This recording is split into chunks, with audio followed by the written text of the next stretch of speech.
I would like to welcome Ustadha Yasmin Mogahed. With her unique brand of inspiration and thought-provoking talks, Yasmin Mogahed has become one of the most sought-after speakers in the Muslim world. After graduating with a master's in journalism and mass communications, she has pursued a career in writing. Yasmin worked as a writing instructor at the Cardinal Stritch University and a contributor to the Huffington Post. She has a great success in her debut book, Reclaim Your Heart, which was released to a critical acclaim.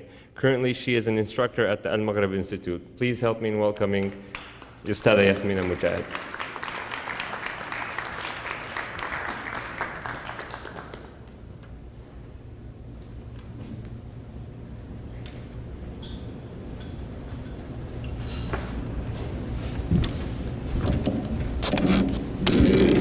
Assalamu alaikum. أعوذ بالله من الشيطان الرجيم بسم الله الرحمن الرحيم والصلاة والسلام على رسول الله وعلى آله وصحبه أجمعين رب اشرح لي صدري ويسر لي أمري واحلل عقدة من لساني يفقه قولي. I want to begin by apologizing. I'm a bit sick, but inshallah ta'ala I have enough of a voice to speak to you as of now. Pardon? No, I'm okay. I'll stand. I actually want to share just a couple things with you. Every time I get asked to speak at events like this, I try to leave the audience with essentially one message, one take-home message. And I feel like if we can leave with that one take-home message, then I will have felt that I accomplished my goal. And that take-home message is this. A lot of times, especially before I come on the stage, you'll have many people who came before me encouraging you to give and encouraging you to share and encouraging you to serve. And that's the purpose of these events, is to encourage you to help others. And a lot of times the focus in that is help others because they need your help. Help others because they are impoverished or they are going through difficult times. And that's all true. That's all true. But a lot of times the focus becomes help others because they need you. I'm actually going to stand up here and say something totally different. And that is this. I'm going to ask you to help others because you need them.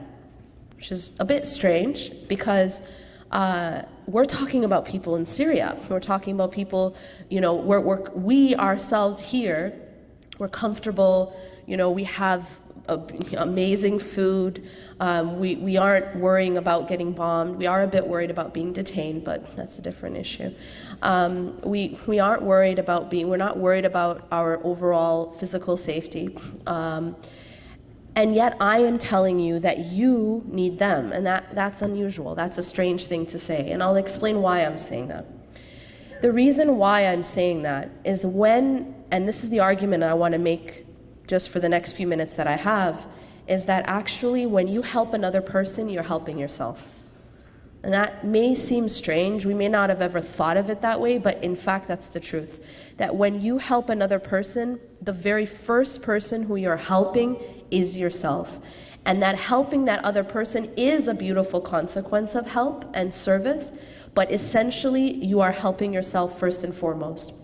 And I'm going to tell you why that's the case using two different methods, two different paradigms. So when I talk about this, I like to talk not only from an Islamic point of view, but even just simply from a secular psychology point of view. What studies have found that study things that look into things like happiness, things like well-being, there's a lot of studies nowadays that move away from this whole focus on abnormal psychology. Traditional psychology has been very focused on looking at a human being and thinking, okay, this is what's wrong with the human being, and here are the symptoms, and here are the treatments. But there's a new wave of psychology called positive psychology. And positive psychology its focus is a little different. Its focus is more on how can we help human beings, how can we study what will help increase well-being. This is the wave of psychology that studies things like happiness. How do you increase happiness? How can I live a higher quality of life and have a greater well-being? Now, in this research, what they found is, one of the things that they found is that when it comes to happiness, happiness is one of those things we tend to think that if I can just achieve X, Y, Z, then I will be happy. If I could just get that job, or if I could just get that raise or that house, or whatever it happens to be that we believe will give us that happiness, we think that happiness is something that once I receive this thing, then I will be happy. But what they found, interestingly enough, in research is that when people have events in their life which they consider very positive, they win the lottery, they get a new job, something that they really, really want, that what happens to their happiness is there's only a temporary spike, if that makes sense. So essentially everyone has something called a baseline happiness, where they're at a certain level of happiness or well-being. And that when events happen in your life that you've really been craving, that you've really been working for, something that's considered a very positive event, there will be a spike, but it's quite temporary, it's short-lived. So a person will have an increase in their happiness, but then eventually they just go back to baseline. And that people essentially live around their baseline. And it's not very easy to increase the baseline. So what do? They look at, well, what are the things that can increase the entire baseline, not just give us these spikes? And one of the things that they found, which I found just blew my mind, is that one of the most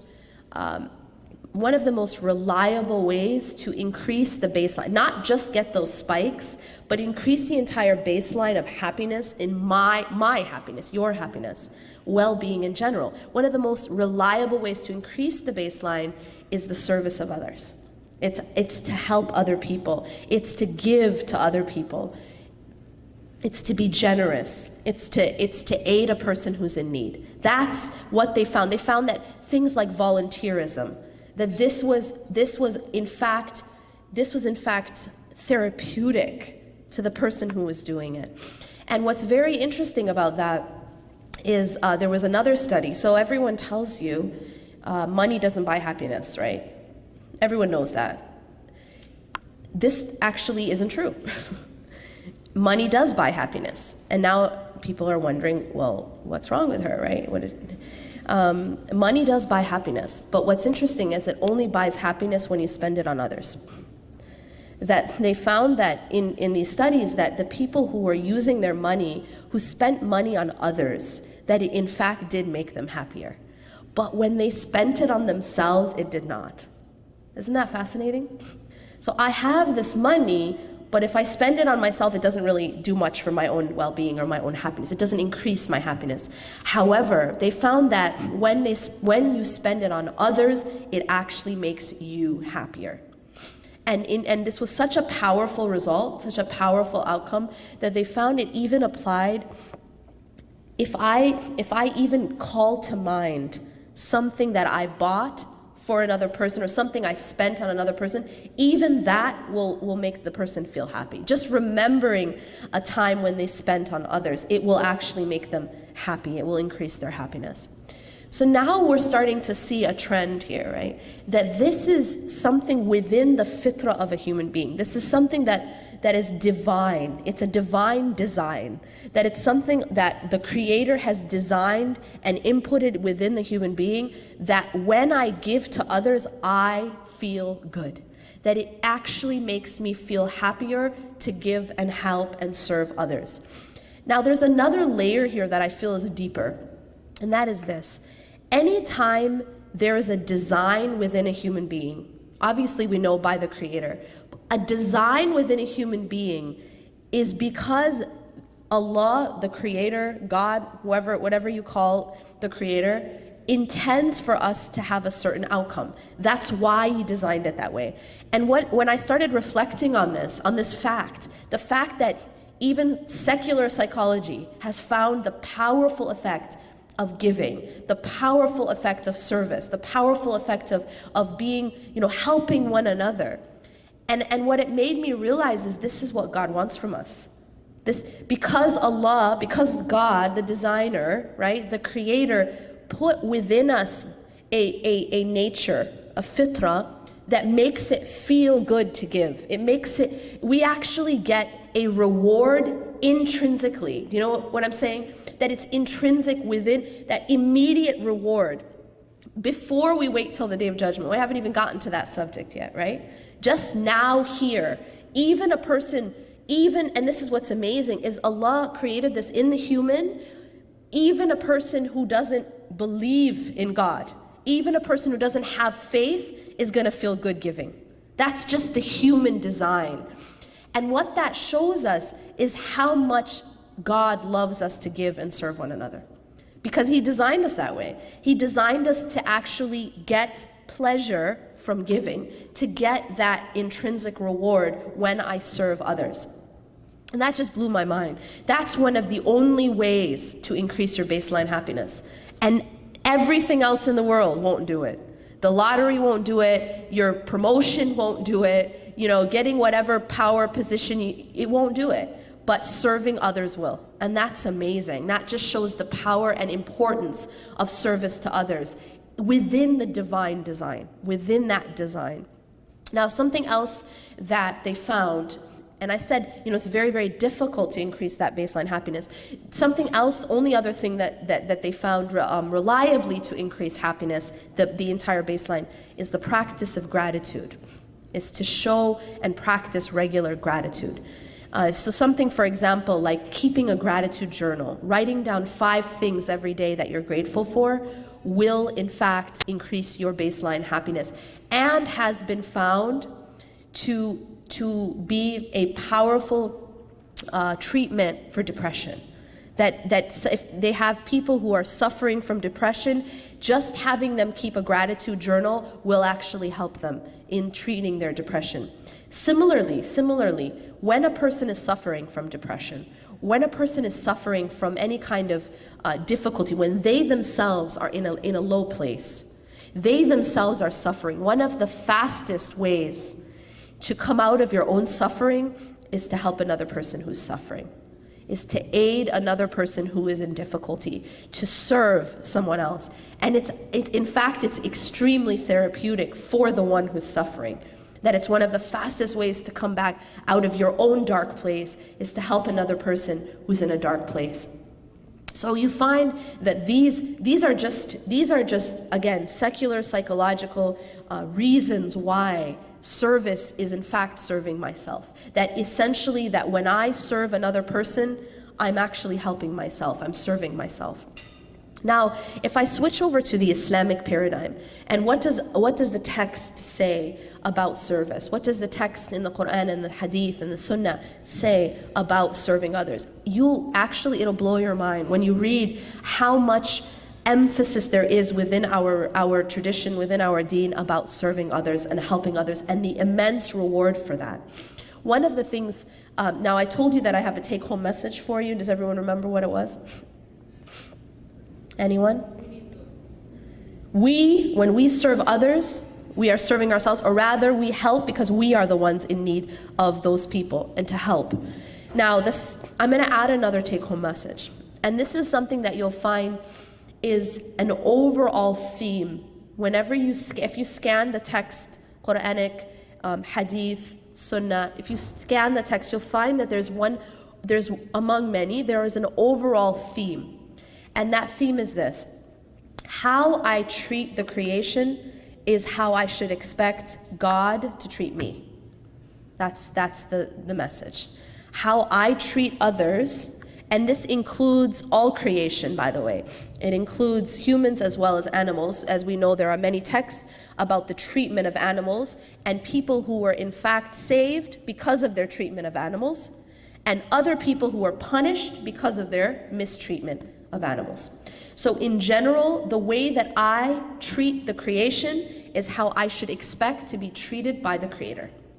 Now that's another very powerful message, right? That's a very powerful understanding, because now all of a sudden, when I am good to others, when I give and I am generous and I serve others, and I am selfless, I am in fact doing what? Because you see, what am I doing? I know once I know with certainty that how I treat other people is going to be how God treats me, then all of a sudden my goodness to others is in fact getting goodness for myself from the Creator. And that's a different level, right? Because now we're not talking about human beings giving to me, we're talking about God giving to me. We're talking about God giving to me. You know, that's a different level. And this is found again and again and again throughout the Quran and throughout the Hadith. For example, you know, during the time when Aisha radiallahu anha was being accused of being unchaste, and her father Abu Bakr radiallahu anh found out that one of the people who was accusing her was a relative of him who he was even financially supporting. Now, when he found this out, I mean, we can imagine how we would feel, right? Somebody slandering your own daughter, and someone from your family doing it. Not only someone from your family, but someone who you're financially supporting, you're giving financial support to. So what does Abu Bakr radiallahu anh do? He doesn't go and try to get revenge. He's not like going after him. All he does is he withholds the financial support. That's it. Now Allah subhanahu wa ta'ala reveals a verse upon this occasion. He reveals a verse in which he says to Abu Bakr radiallahu anh, addressing this specific case, but of course all people for all time, because it's a timeless book. And in that ayah he says, let them, what's translated as, let them pardon and overlook. Why? Why? In the Surah An-Nur, why? أَلَا تُحِبُّونَ أَنْ يَغْفِرَ اللَّهُ لَكُمْ. Do you not love for Allah to forgive you? And that's it. So right there, Allah subhanahu wa ta'ala has established a connection, right? And that connection is that when I am a certain way with people, see, if I forgive others, if Abu Bakr radiallahu anh forgave that man, that relative, for what he did, which is something that is unspeakable, what he did, yeah? And if he forgives him, then Allah is saying that there's a connection between that and getting the forgiveness of Allah.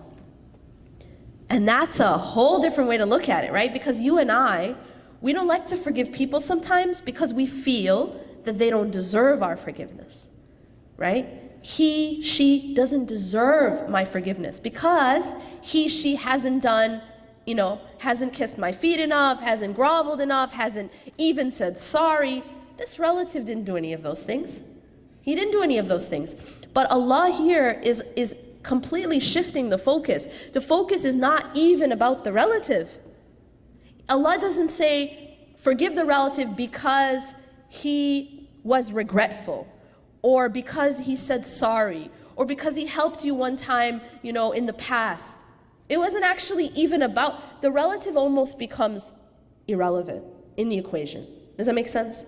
In the sense that Allah is saying to Abu Bakr and to all of us that how we treat others is really essentially at the root about our relationship with God directly, about me and Allah. And he says, أَلَا تُحِبُّونَ أَنْ يَغْفِرَ اللَّهُ لَكُمْ. Do you not love for Allah to forgive you?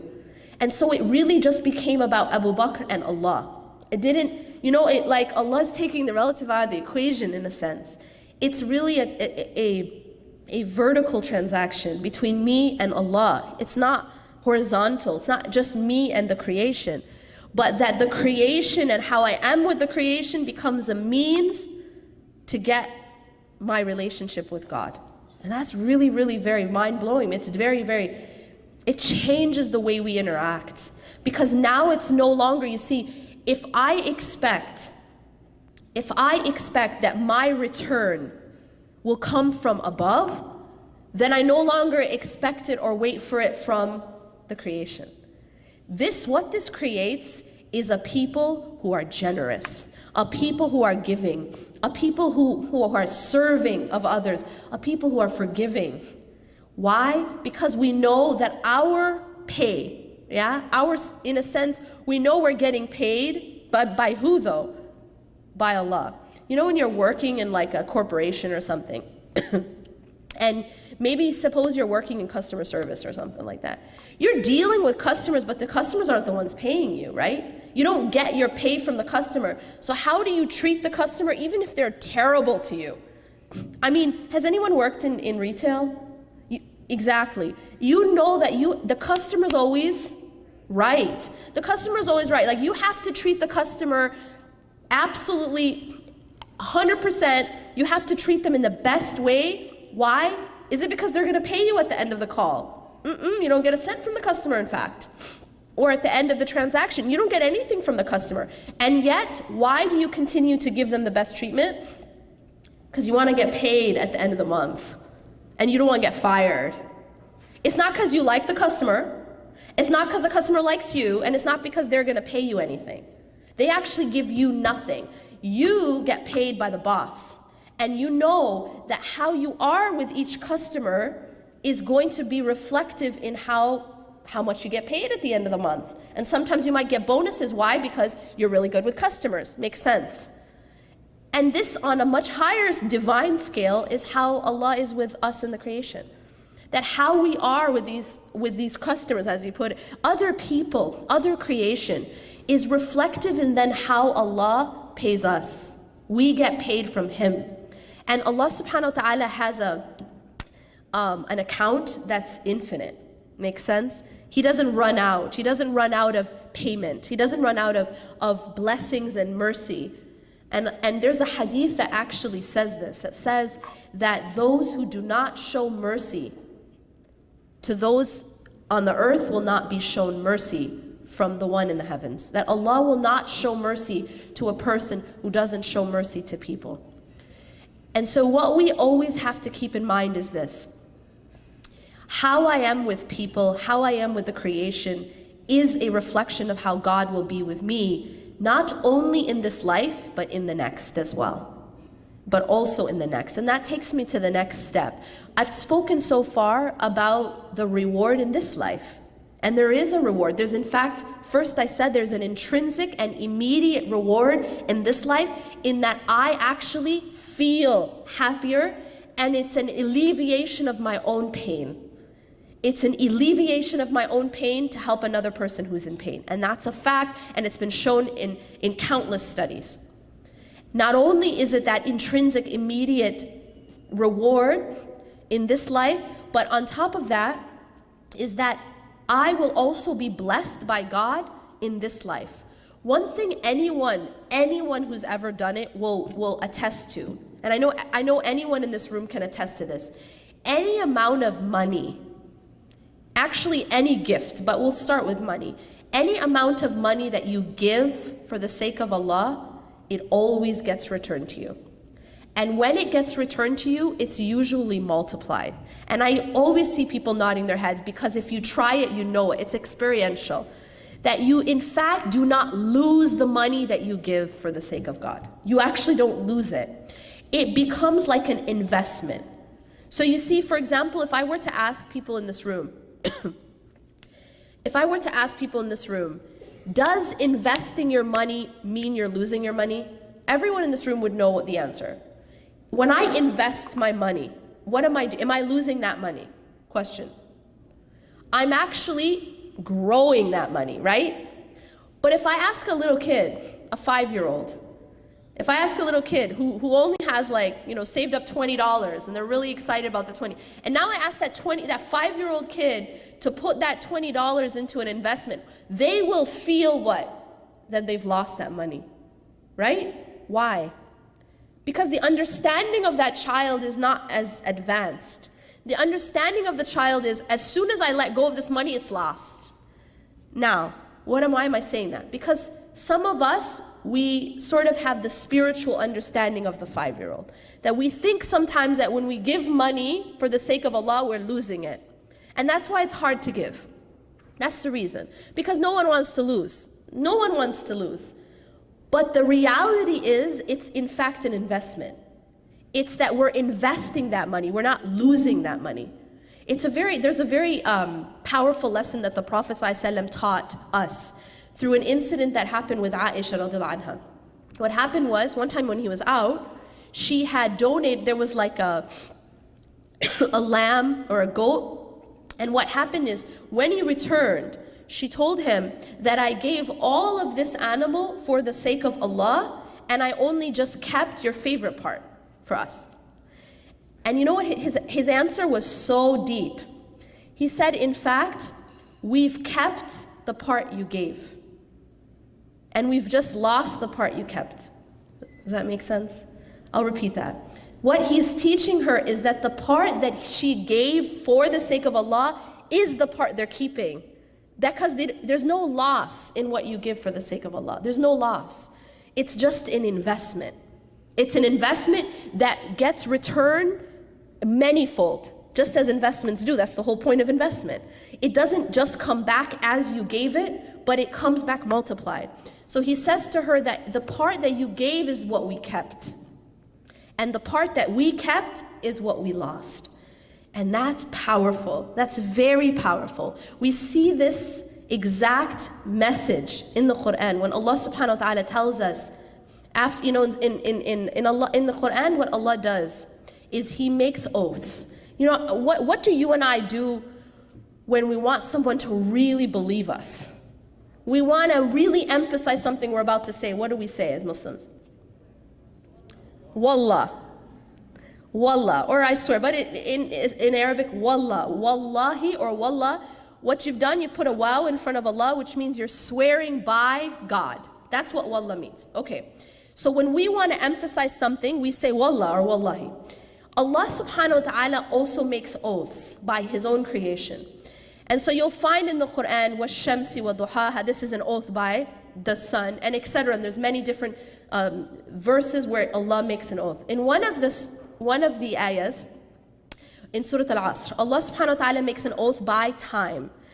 And if you actually study the surah, it's just 3 ayahs, but scholars say within these 3 ayahs you can understand your whole deen. Very, very powerful ayahs. Allah makes an oath by time. After making this oath, وَالْعَصْرِ إِنَّ الْإِنسَانَ لَفِي خُسْرٍ, indeed, mankind is in a state of loss. Indeed, mankind is in a state of loss. See, the nature of this life is that we're always losing things. It's an existence that's passing away, right? What are we losing? We're losing time, we're losing health, we're losing our abilities, we're losing beauty. Everything is slowly deteriorating, right? We move towards aging, we move towards sickness.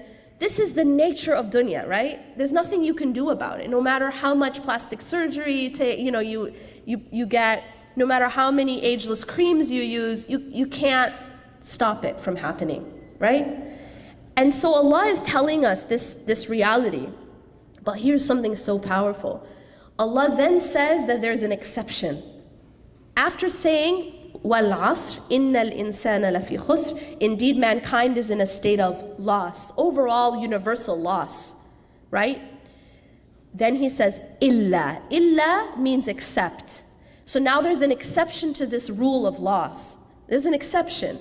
Who are those who are exempt? The exception, إِلَّا الَّذِينَ آمَنُوا, except those who believe. إِلَّا الَّذِينَ آمَنُوا وَعَمِلُوا الصَّالِحَاتِ, and do righteous deeds. See, iman by itself, faith, a lot of times people, they think that all that matters is faith in the heart, but it doesn't show up in action. It's not enough, right? We can't say, I pray in my heart, I fast in my heart, I wear hijab in my heart. It's something we have to also do externally. And so Allah is saying, إِنَّ الْإِنسَانَ لَفِي خُسْرٍ إِلَّا الَّذِينَ آمَنُوا وَعَمِلُوا الصَّالِحَاتِ. So those who believe, that's the first qualification. The second is they do righteous deeds, that they turn that belief into action. And then, إِلَّا الَّذِينَ آمَنُوا وَعَمِلُوا الصَّالِحَاتِ وَتَوَاصَوْا بِالْحَقِّ وَتَوَاصَوْا بِالصَّبْرِ. It's completely comprehensive. They believe, they do righteous deeds, and then they enjoin others. They call one another. They do not only believe and practice in private, and in their rooms and in their caves and in their masajid, but they go out to the community, they work and they serve and they call others to goodness. Tawasaw bil haqq, they call for truth. These people who are standing and protesting now, right? They are seeing a situation which they believe is unjust. Even if it's not affecting them directly, but they see that it is unjust and they are going and standing for truth. This is what a believer should do. That it's not only what's affecting me and my family, right? It's not only about just praying and fasting and going to the masjid and coming home, but it's also service. It's going out and helping and standing for justice and standing up for what's right. So this is part of the qualifications. They believe, they do righteous deeds. They enjoin one another to truth, وَتَوَاصَوْا بِالْحَقِّ وَتَوَاصَوْا بِالصَّبْرِ, and they enjoin one another to patience. Because in order to take this path, you're going to have a lot of patience, and you're going to have a lot of perseverance, and you're going to have to be able to stand firm. And so what does this teach us? It teaches us that everything we own is actually in a state of loss. That we are in a state of loss of every single thing that we own, our money, our health, our time, except those things which we give to Allah. And so that's really powerful, because our money, just like this example with the goat, our money doesn't go with us in our grave, does it? Is there anyone in this room that's going to take their money with them to their grave? False. We actually can take our money to our grave. How? Well, that sounds insane. The Prophet ﷺ said that when a person dies and enters their grave, all of their deeds end except for three. Except for three. And what are those three things? One of them is something called sadaqah jariyah, which means a sadaqah, a charity that you gave that continues to benefit others. It's actually going to come back to your grave. So your money is coming back to you in your grave, but only that which you gave to Allah. Isn't that powerful? The rest stays. The rest stays. The rest doesn't come back with you. Only that which you give, you keep. And that's the lesson. أقول قولي هذا واستغفر الله لي ولكم إنه غفور رحيم سبحانك الله وبحمدك أشهد أن لا إله إلا أنت أستغفرك وأتوب إليك والسلام عليكم ورحمة الله وبركاته.